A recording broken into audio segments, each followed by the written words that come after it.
belajar Bahasa Indonesia kelas 5. Kita akan melanjutkan pelajaran ke KD 3.6, yaitu mencermati penggunaan kalimat efektif dan ejaan dalam surat undangan, baik itu undangan ulang tahun, kegiatan sekolah, kenaikan kelas, dan lain-lain. Yuk simak penjelasan selanjutnya.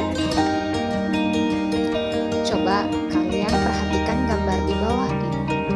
Pernahkah kalian melihat contoh surat seperti ini?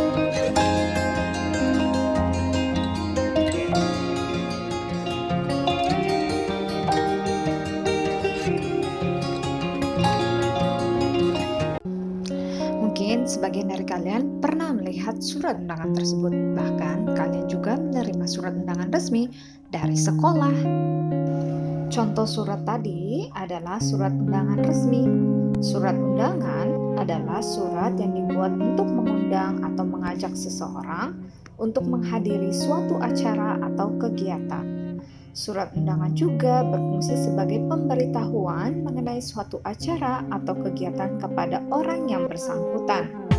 Surat undangan terdiri atas dua jenis, yaitu surat undangan resmi dan surat undangan tidak resmi.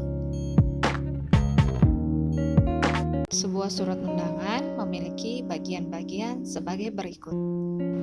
A. Kop surat. Surat undangan resmi harus menyertakan kop surat pada bagian awal penulisan.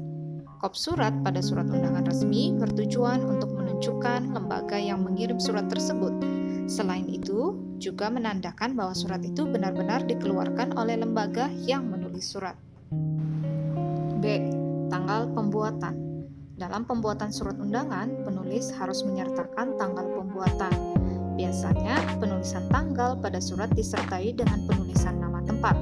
Penempatan tempat dan tanggal biasanya berada pada kanan atas surat. C. Nomor, lampiran, dan perihal. Ketiga bagian ini hanya berlaku untuk surat undangan resmi dan tidak berlaku untuk surat undangan tidak resmi. Penulisan tiga bagian ini harus sesuai aturan. D. Nama dan alamat tujuan. Bagian ini berisi nama dan alamat tujuan surat. Pada surat undangan resmi, sebelum penulisan nama dan alamat biasanya menggunakan kata kepada yang terhormat. Sedangkan pada surat undangan tidak resmi biasanya menggunakan kata untuk atau buat. E. Salam pembuka. Salam pembuka adalah bagian awal dari isi surat. Salam pembuka biasanya berupa kalimat hormat kami, hormat saya, dan lain sebagainya. F. Bagian isi. Isi surat merupakan bagian terpenting dalam surat karena maksud dan tujuan sebuah surat dituliskan pada isi surat. Biasanya bagian isi surat berisi hari dan tanggal serta waktu dan tempat acara sebagai informasi bagi pembaca. G. Penutup. Bagian terakhir adalah bagian penutup surat. Bagian penutup surat undangan resmi tidak sama dengan surat undangan tidak resmi. Surat undangan resmi selain menuliskan paragraf penutup juga harus menyertakan tanda tangan dan stempel dari instansi yang terkait. Berikut adalah bagian-bagian dari surat resmi. Kalian perhatikan baik-baik ya.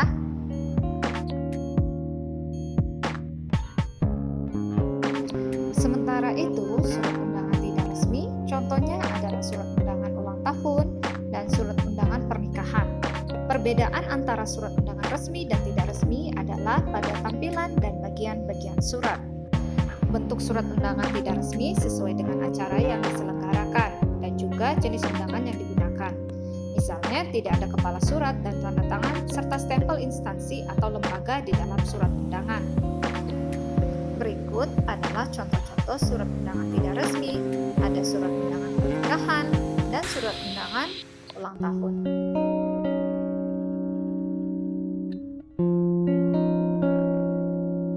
Demikianlah penjelasan mengenai surat undangan. Sampai ketemu lagi di pembelajaran selanjutnya ya. Tetap semangat, Tuhan Yesus memberkati kita. Sampai ketemu.